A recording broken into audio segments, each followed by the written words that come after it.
अंगणवाडीतील नळ दुरुस्ती व इतर आवश्यक कामांसाठी ग्रामपंचायतीला जानेवारी महिन्यापासून लेखी विनंती करूनही अद्याप कोणतीही कार्यवाही न झाल्याने ग्रामस्थांमध्ये तीव्र नाराजी आहे। अंगणवाडीतील येणाऱ्या लहान मुलांसाठी पिण्याच्या पाण्याची व स्वच्छतेची व्यवस्था अत्यंत आवश्यक असताना नळ बंद असल्यामुळे मुलांना पाण्यासाठी वणवण करावी लागत आहे। अंगणवाडी सेविका व मदतनीस यांनी ग्रामपंचायतीला अनेक वेळा तोंडी व लेखी स्वरूपात कळवले असूनही काम प्रलंबित आहे। उन्हाळ्यात पाण्याची टंचाई अधिक वाढल्याने अंगणवाडीचे दैनंदिन कामकाजही विस्कळीत झाले आहे। वेळेवर नळ दुरुस्ती न झाल्यावर मुलांच्या आरोग्यावर परिणाम होण्याची शक्यता आहे। ग्रामपंचायतीने तातडीने लक्ष देऊन अंगणवाडीचे काम पूर्ण करावे अशी मागणी पालक व स्थानिक नागरिकांनी केली आहे।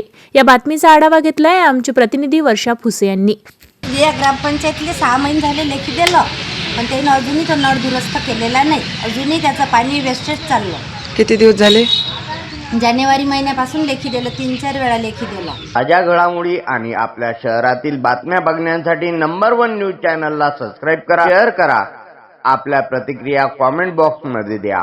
आपल्या बातम्या नंबर 1 न्यूज चॅनलवर बघण्यासाठी 99 21 58 96 63 या व्हॉट्सअपवर मेसेज करा।